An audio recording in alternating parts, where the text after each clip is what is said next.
Today we're going to be going over the American Defense Manufacturing PRC-700 chassis.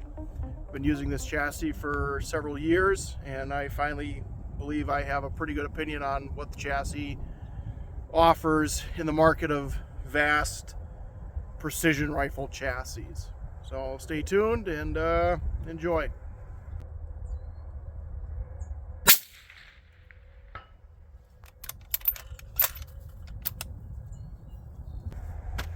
So, if you aren't aware who American Defense Manufacturing is, they are a high-quality weapons manufacturer out of the great state of Wisconsin.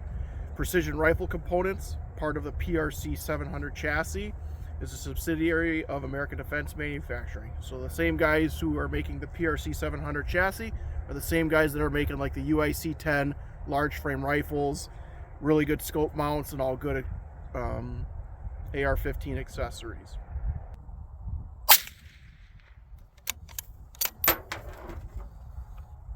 So what's my history with the PRC-700 chassis?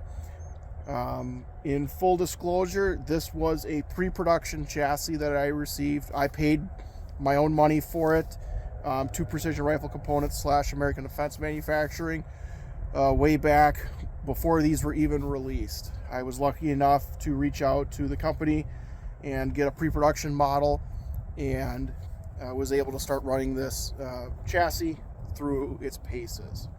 Because of that, however, there's a disclaimer that I have to put in here that this exact chassis might vary based upon its configurations to the newer versions of chassis that are on the market. So for example, this pre-production model is right-hand bolt only. The new models of chassis that are being released are ambidextrous from the factory, so they are cut for both right and left-handed actions.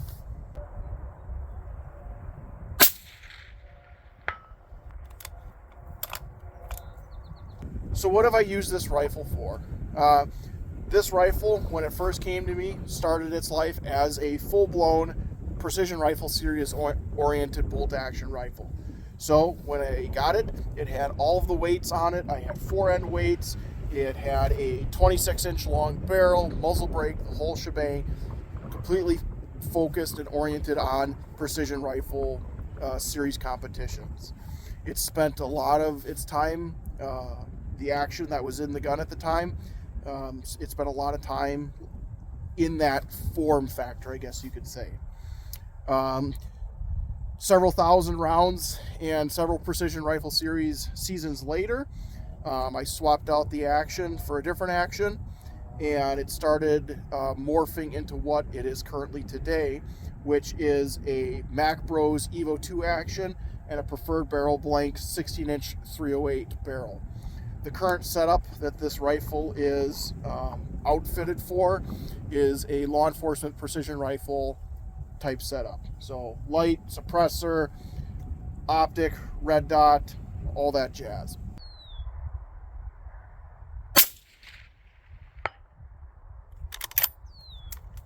A vetted law enforcement sniper school.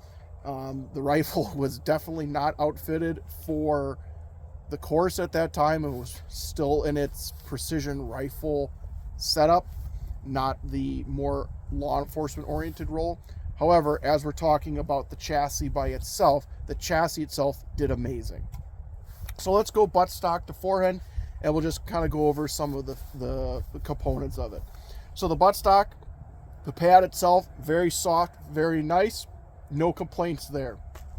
As you can see right here, it is a toolless adjustment on the length of pull. The newer chassis, like I said before, because this is a pre-production model, did not have, the pre-production models did not have this thumb hole screw where you could take a set screw that's on this side and thread it in right here, and that took out some of the slight wobble that was in the buttstock. For me, that was not a big deal, but it's a nice upgrade that the newer chassis have. These two voids right here are where the rear buttstock weights will clamp in. So they're just two halves that clamp together and secure nicely into the base right here. On the bottom of the chassis, there is a slot for M-lock. So if you are one of the types that likes the kind of monopod type setup, that's perfect for you. Again, there's 2 holes right here. Pre-production model, these holes do not exist on the current production series of chassis. The cheek piece. I love the cheek piece, but I also am frustrated with the cheek piece.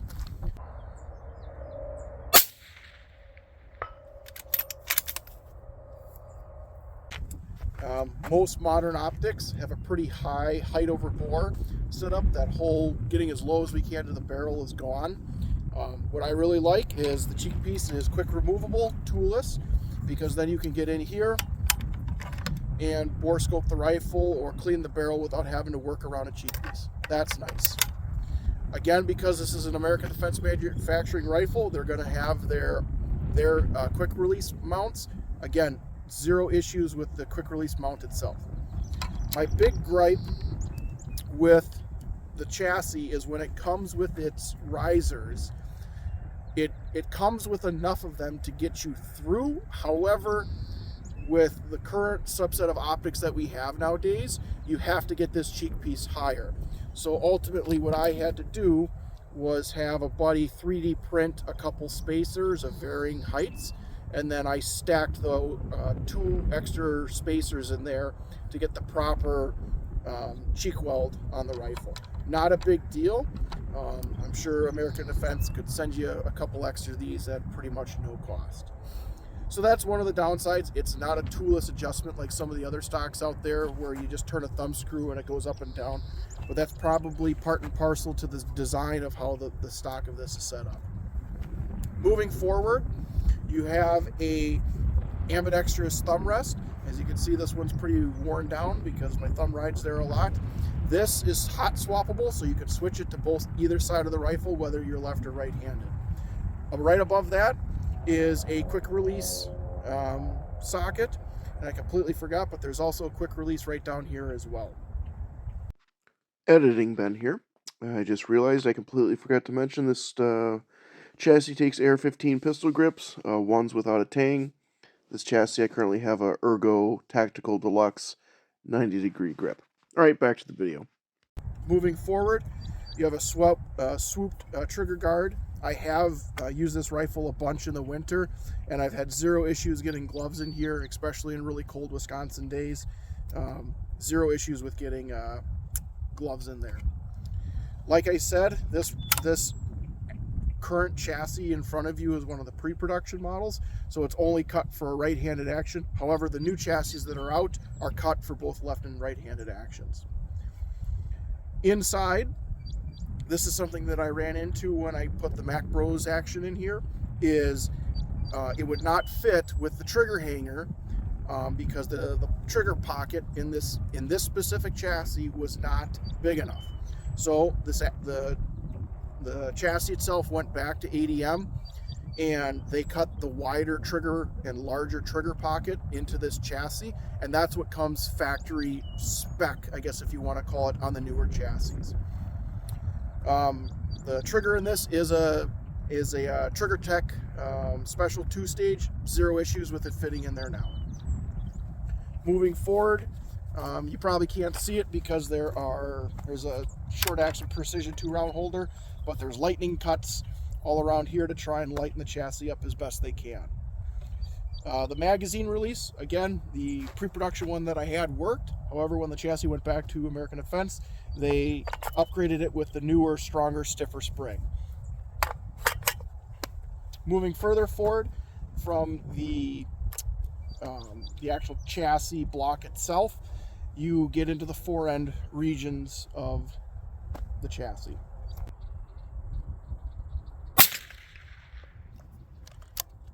The fore-end is slid on to the actual receiver right here, and it's held in place by 5 screws. No issue with the lockup. These screws have never backed out. They've never come loose. However, I have them witness marked as a good insurance policy. As you can see along the bottom of the fore-end, it is integrated ARCA, which I think pretty much any chassis should have nowadays. So you can see this is just a standard run-of-the-mill ball head with a quick detach ARCA, no issues. This is an Area 419 ARCA clamp and it has no issues sliding back and forth. Moving further along the fore end, there are M-lock slots cut the entire length of the chassis on the, I guess if you want to call it 3, 6, and 9, as well as like the 1130 and the 130 on the night vision bridge, and 12 o'clock. So currently right here, I have a set of Picatinny rail in that M-lock slot for mounting of a flashlight. My only gripe with the fore end is there is some flex into it. I am not sure if you're able to see this flex back and forth that moves the barrel. However, in my experience in testing and shooting this chassis, that is not affecting the harmonics or the accuracy potential of the rifle.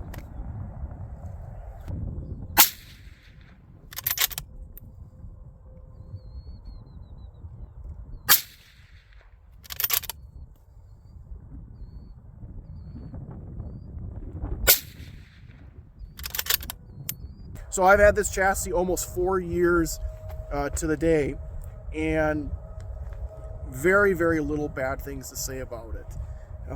It's had multiple actions, so it's had a factory Remington 700 just off-the-shelf action put in it with a barrel, shot well. It had a Northland Shooter Supply blueprinted intrude action in it with a Criterion barrel that shot lights out, and now this Mac Bros action that's in here before it had this barrel, had a 6.5 16-inch Criterion on it, and that shot lights out. So the chassis is accurate and reliable and repeatable over multiple actions. I think it's a good chassis offering.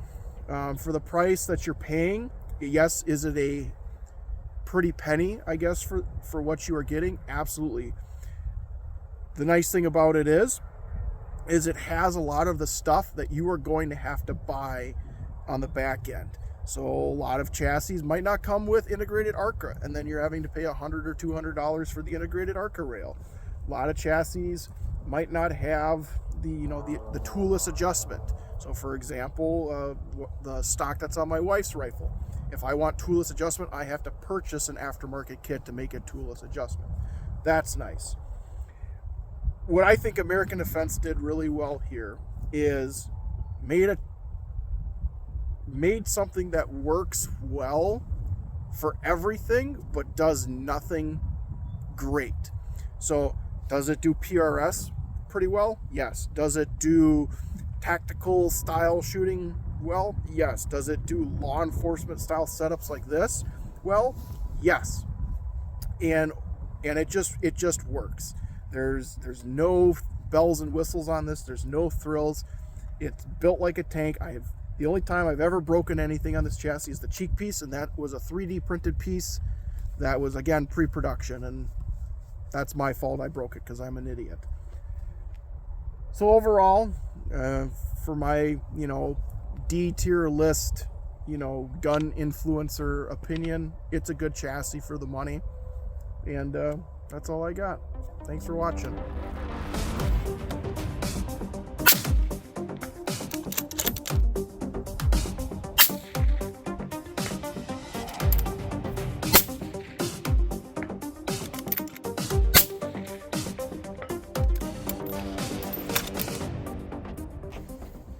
Half-witted brain box version of Flannel Daddy and Brass Facts. Jeez.